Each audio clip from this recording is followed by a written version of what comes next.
What we've heard today at the Times and Sunday Times Scotland Life Sciences Summit is how incredibly passionate the huge population of research scientists in Scotland are about commercialising and innovating and taking their research into a place where patients are treated, diagnosed, or disease is prevented.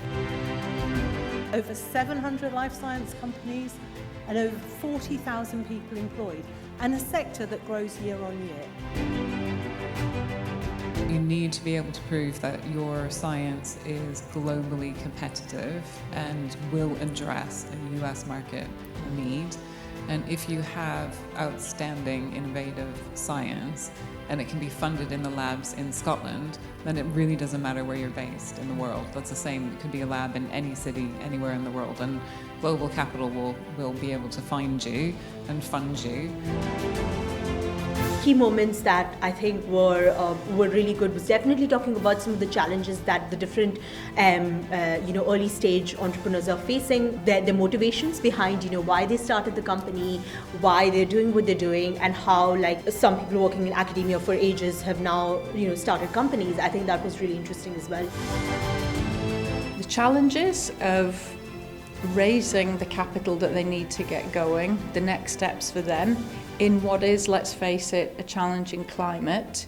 But I think behind this all is what Opportunity North East is doing, just to make it easier for our bio-entrepreneurs and create an ecosystem where all of that comes together. What we realised is that a lot of people start their businesses, get to a certain point and then hike off across the Atlantic or go somewhere else. You need grow-on space, you need that continuity, and you need to have the facilities inside it. The One BioHub opening last August was that statement of intent, ambition that the North East of Scotland has for growing and developing its life sciences sector.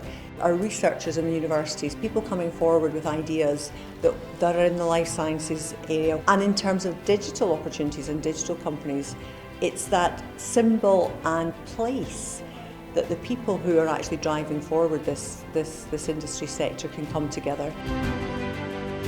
AI and acceleration of growth in the UK is really a great opportunity. AI, we've seen it accelerating, for instance, in my area of expertise, drug discovery and cancer diagnostics, meaning that it really can narrow down the space of potential candidates for drug discovery to the ones that are likely to work in human. It is kind of defined by the knowledge that is fed to the model, but because it has no constraint on how to expand that knowledge, it expanded in a way that we humans at least have not really anticipated.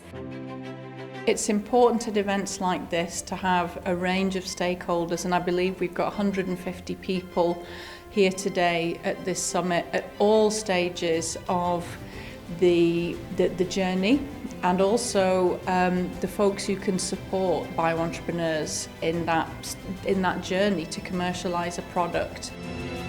It's really how we can maximize the potential of the scientists we have, because we have great universities here in the Northeast and in Scotland and the UK.